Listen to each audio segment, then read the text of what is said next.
Anàlisi d'una trobada intercultural. Competència plurilingüe i competència intercultural. Ens proposem analitzar una situació en què hi ha dues identitats socioculturals en diàleg i fer-ho des de dos marcs d'estudi, el de la competència plurilingüe i el de la competència intercultural. Es tracta de dues competències que, posades a la pràctica, garanteixen el diàleg intercultural, que és crucial per a l'entesa entre persones i, més en general, entre els pobles. Es tracta de competències complexes, no estanques, que no són fruit d'una simple suma d'aspectes i que es troben en creixement constant. L'ensenyament de les llengües hi ha posat l'èmfasi aquests darrers anys. No es tracta només de fixar-se en la competència comunicativa, es tracta de relacionar-se amb una bona competència comunicativa intercultural, una competència integrada per elements d'ordre lingüístic, sociolingüístic, discursiu i també per un component intercultural, sense el qual la comunicació sovint no arriba a ser possible o a ser reeixida. Mirarem de destriar què passa en una trobada intercultural a partir d'aquests dos marcs de competències i de donar nom al que observem. Doncs bé, escolteu, se'ns ha acabat la classe d'avui, és l'hora, fins dimarts.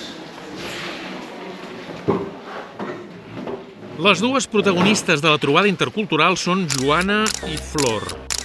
Qui són? Joana és una dona de 25 anys, nascuda a Catalunya, on viu, és una catalanoparlant habitual. Sol fer servir el castellà, però si l'interlocutor és castellanoparlant o el percep com a tal. Pel que fa a la seva competència plurilingüe, té un nivell alt de català, té un nivell alt també de castellà i té un nivell força alt d'anglès pel que fa a la comprensió i un nivell una mica més baix pel que fa a la producció i la interacció. Qui és Flor? Flor és una dona d'uns 30 anys, nascuda a Colòmbia, que fa 3 mesos que ha arribat a Catalunya, castellanoparlant habitual. Va viure 3 anys al Brasil i un a Itàlia. Pel que fa a la seva competència plurilingüe, té un nivell alt de castellà en totes les destreses, té un nivell mitjà d'anglès, té un nivell baix d'italià i té un nivell mitjà també de portuguès i, rellevant, té una comprensió oral a un nivell inicial de llengua quítxua. Pel que fa al català, té un nivell inicial en totes les destreses. I quin és el context d'aquesta trobada intercultural? La trobada es produeix en el context universitari, concretament en una classe d'un màster d'infermeria. L'assignatura s'imparteix en català. Flor s'ha incorporat al màster uns dies tard perquè no s'havia resolt a temps la seva acceptació als estudis. Al final de la classe, Flor demana a Joana informacions sobre l'assignatura i si li pot deixar els apunts de les primeres classes i entaulen un breu diàleg. Episodi 0. Tendría que hablar con el profesor y confirmar que me tienen las listas. Me impone un poco y también tendría que conseguir apuntes de las clases. A lo mejor encuentro a alguien que me pueda ayudar y no piense que me estoy aprovechando. Hola, soy la Flor, me incorporo ara. ¿Esta es la tercera clase? Sí, tercera o cuarta. Enfermería oncológica avanzada. Bastante durilla, pero el profe lo explica bastante bien. Por cierto, yo me llamo Joana. ¿Sabes si el material es en campus virtual? Sí, el profe dijo que las actividades y las presentaciones están en el campus virtual y también hay un manual del curso. Ah, qué interesante. ¿Me lo puedes regalar? Y pots parlar-me en català, si vols. ¿Hablas manica de catalán? Porque no eres de aquí, ¿no? No, soy de Colombia. Ah, pues has tenido suerte porque ONCO es la única asignatura del máster que se hace en catalán y si no irías bastante perdida. ¿Y el profesor comentó sobre las evaluaciones? ¿Cuántos parciales habrá? Pues mira, sí lo dijo el otro día, pero hablaba tan deprisa y dio tantos detalles que no me enteré de si serán 2 o 3 parciales. Bueno, toca esperar qué dice el profesor.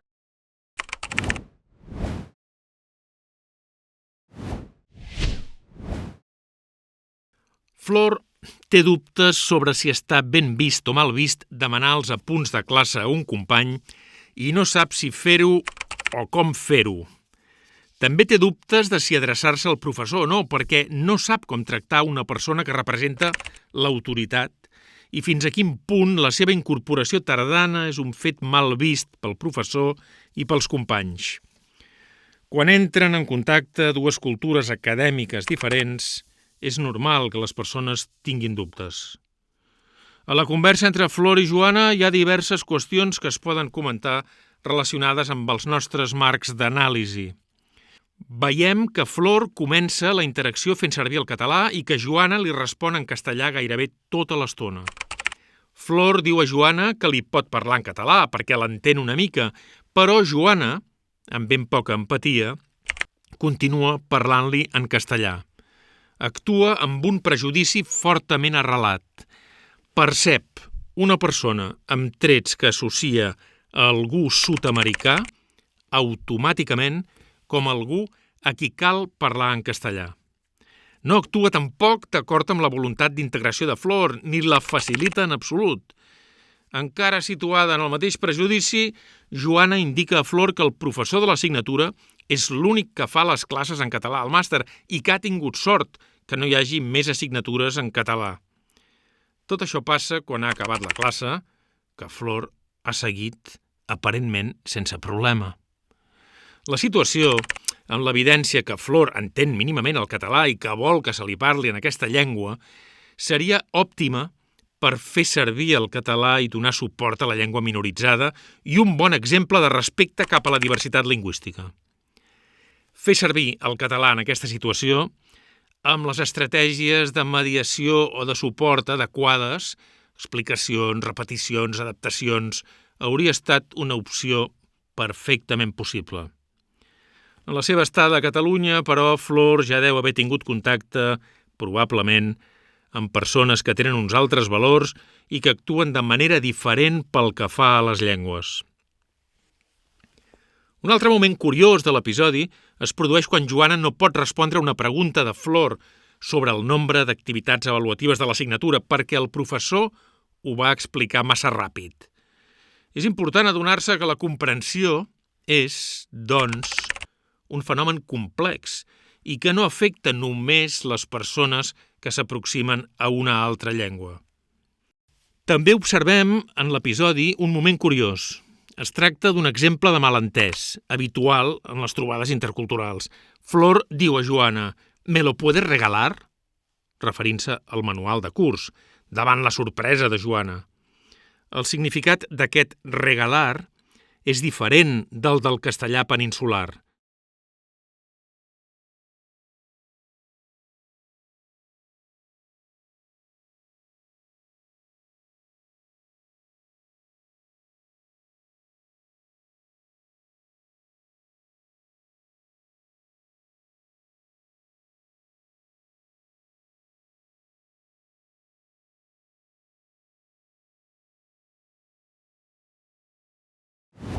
Yo tengo muchos dichos y utilizo muchas expresiones, pero esta me ha hecho pasar todas las penas que ustedes quieran. Y es utilizar la frase, me regales. Como que cuando voy a comprar algo, yo no digo, ves y me da, me pasa, me vende, no. Yo digo, me regalas. Hola, ¿cómo estás? ¿Me regalas una botella de agua? Obviamente no te regalo, me tienes que pagar. Yo sé. Es solo una forma de expresarme. Y hay lugares en los que se lo toman súper bien y pues entienden. Pero hay otros en los que de verdad uno pasa unas penas. Así que si eres colombiano y algún día sales de tu país e intentas pedir algo de esta manera, no te preocupes si te miran raro. Episodi 1. Bueno, me ha costado acceder al máster porque no me habían convalidado el título y llevo semanas esperando, pero ya está. Ah, vaya. No he podido cancelar hasta esta semana. ¿Cancelar?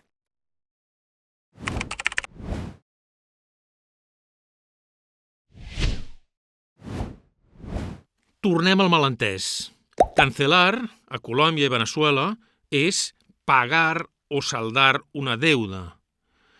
Si ha cancelado, Vol dir, doncs, que ja s'ha matriculat. Joana entén aquest ús de la paraula cancelar, sense pensar-hi gaire, com una anomalia i no com un fet perfectament natural en una altra varietat del castellà. I les seves competència intercultural i competència plurilingüe no creixen després d'aquest moment perquè no sap aprofitar l'oportunitat. Cancelar per a ella serà sempre el cancelar que ja coneixia i prou. Episodi 2. ¿Y acabas de llegar? Bueno, va 2 meses, vais a arribar a Barcelona. Ah, vale, pero es tu primer día en la facultad. Sí, no había estado.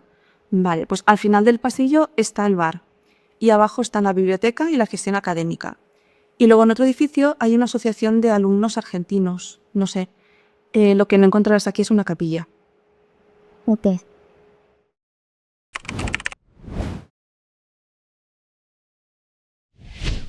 En aquest episodi veiem els prejudicis i les distorsions de Joana. Joana veu Flor com una estrangera sud-americana sense matisos ni cap mena de subtilitat i demostra, doncs, un nivell molt baix de competència intercultural. Fixem-nos que posa en un mateix sac colombians i argentins. Als ulls de Flor, una associació d'estudiants argentins no té res a veure amb ella. Observem un altre prejudici de Joana. La creença de la forta religiositat de les societats sud-americanes, aspecte que no es desprèn de res que hagi pogut veure en Flor. D'altra banda, Joana continua parlant-li en castellà, tot i els esforços de Flor d'expressar-se en català. Episodi 3. Y había una noia per aquí amb un vestit vermell, ay, perdona, que está hablando en catalán, que había una chica por aquí con un vestido rojo, con un jersey rojo, que es la delegada. Ya te la presentaré luego. Ok, bueno, gracias.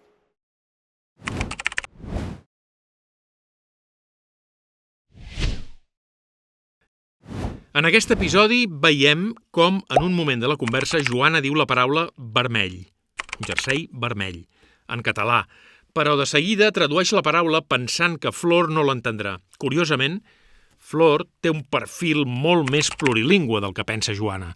Flor hauria entès perfectament vermell. No oblidem que té coneixements de portuguès, ha viscut al Brasil. Vermelho. La competència plurilingüe de les persones sovint és poc valorada, fins i tot per elles mateixes, de vegades. A la classe del màster també ha sentit, referida a les persones grans, la paraula bellesa, en català, i n'ha entès el sentit gràcies a conèixer la paraula portuguesa fellissa. La seva ment treballa per escurçar distàncies i estableix comparacions constants entre llengües, senyal inequívoc d'una bona competència plurilingüe. Episodi 4. ¿Conocías Cataluña? Bueno, pues no había vingut mai, no sé si se dice así, Sí. pero lo único que sabía de Cataluña era sobre la cantante Shakira, que se había casado con el jugador del Barcelona y pues terminaron. Claro, sí, sí. También hay otra cosa muy interesante sobre el Gabriel García Márquez, sobre su libro de 100 años de soledad, sobre el personaje del sabio catalán. Es muy enigmático y además es muy impredecible. Y por eso decidí buscar dónde quedaba Cataluña y por eso decidí venir. No he leído nada de él. En estos 2 meses he aprendido muchas cosas sobre la lengua y sobre la cultura. Bueno, ya irás viendo que los catalanes y las catalanas somos un poco reservados, muy nuestros, pero también somos bastante hospitalarios y también son muy buena gent, como dice un cómico de por aquí.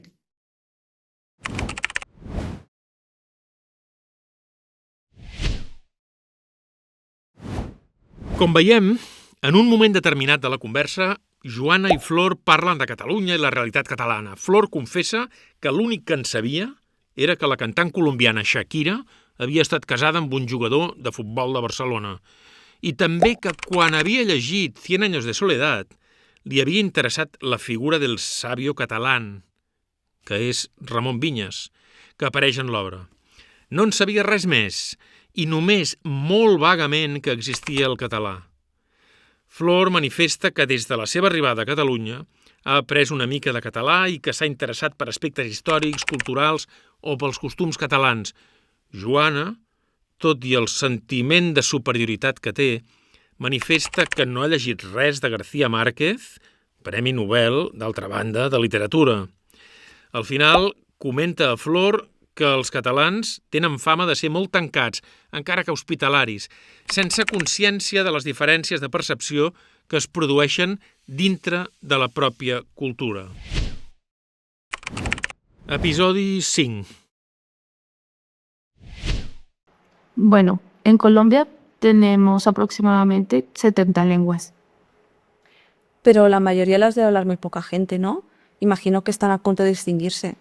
Al final son procesos naturales, pasa lo mismo con algunos animales, y poco se puede hacer, el grande se come al pequeño. Mi abuela es de la zona del Putumayo, que es donde se habla quechua, y yo la puedo entender, pero quisiera poder tener una conversación más fluida con ella.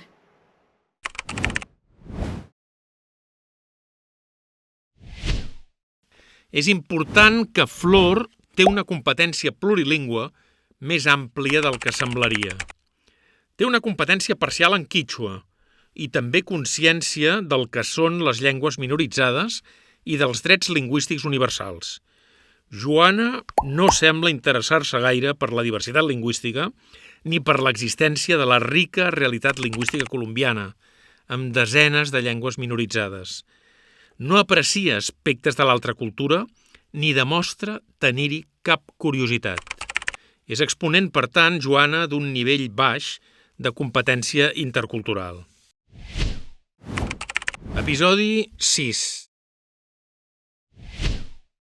Yo hice mi rural en el centro del país, en un centro de salud, bueno, como las prácticas, que aquí se llama, y pues no me hubiera ido mal poder conocer más sobre las lenguas, sobre los indígenas, para poder atenderlos mejor.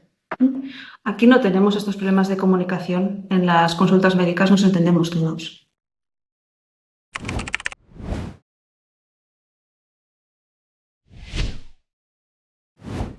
Aquí veiem com Flor fa referència al rural i ella mateixa n'explica el significat. És la manera d'anomenar les pràctiques a Colòmbia, que se solen fer al final d'alguns estudis universitaris, com ara la infermeria.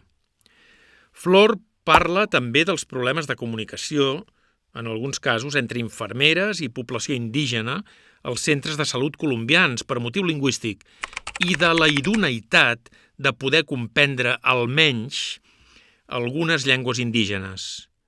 Flor demostra una sensibilitat rellevant per les necessitats comunicatives relacionades amb la professió. Al capdavall, una infermera ha de poder entendre un pacient. La resposta de Joana, indicant que aquí no passa, demostra poca sensibilitat lingüística cap als drets dels catalanoparlants a Catalunya en l'àmbit de la salut i que no té en compte que és un factor de benestar emocional important per a les persones amb problemes de salut ser com a mínim compreses en la seva llengua. Veiem representades, doncs, dues competències interculturals ben diferents. Episodi 7. Aquí ya verás, aquí recibirás una formación en enfermería excelente, aprenderás muchísimo. Sí, también, allá también. Y no sé si has visto la serie de enfermeras que está en la locación del Hospital Santa Rosa en Bogotá. Y pues si te interesa mucho la enfermería de Colombia, te podrías ver esa serie. Ya, aquí también tenemos bastantes series así como ambientadas en centros médicos. Un poco tópicas, la verdad.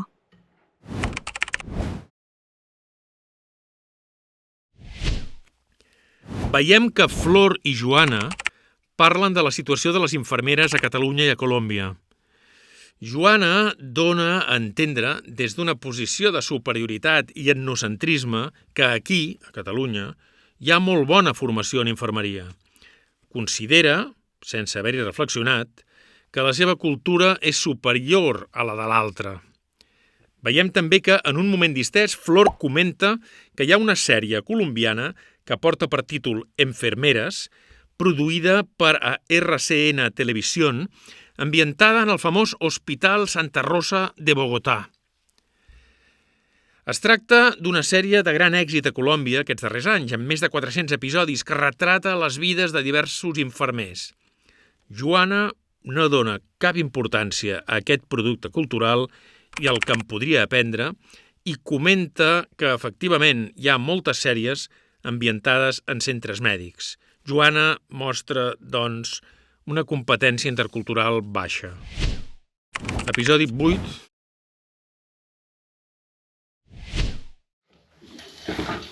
Aspiramos a una profesión muy maltratada, ¿no crees? Que nos dedicamos a cuidar a la gente, pero luego nadie nos cuida a nosotras. Sí, aquí y allá somos un gremio maltratado laboralmente. Y no creo que sea casualidad que al final la mayoría de las enfermeras somos mujeres. No lo es, están de acuerdo.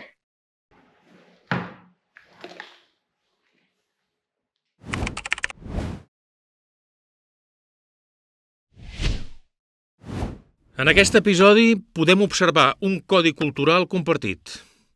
La identitat sociocultural de Flor i Joana, malgrat els orígens geogràfics diferents, es defineix per pertànyer al col·lectiu de les infermeres i per tenir una actitud de rebuig a la manera com són tractades i de denúncia cap al seu escàs reconeixement professional i les seves condicions laborals precàries. Aquí, Joana i Flor s'escolten perquè connecten. Estan d'acord a no voler considerar les infermeres professionals de segona de l'àmbit de la salut. Compartir aquest codi cultural, aquesta microcultura, les aproxima. Com també les aproxima una sensibilitat feminista. Els codis culturals compartits entre persones diverses poden ser una bona via d'accés a l'altre. Algunes conclusions. Flor mostra més competència plurilingüe i competència intercultural que no Joana. Flor mostra interès, curiositat, risc, capacitat de descentrament, obertura, compromís en l'acció intercultural, més empatia que no Joana. Flor s'ha transformat després d'aquesta trobada. A diferència de Joana, ha après coses, la seva identitat sociocultural ha crescut. Flor ha entès força bé qui és Joana, mentre que Joana, en canvi, no ha entès en profunditat qui és Flor. La imatge que en té pràcticament no s'ha modificat respecte a la que podia tenir en el moment previ a la trobada intercultural. L'actitud, els valors, els coneixements i les destreses de Flor afavoreixen la llengua minoritzada, mentre que les percepcions i els usos lingüístics de Joana no afavoreixen el català. Altres conclusions?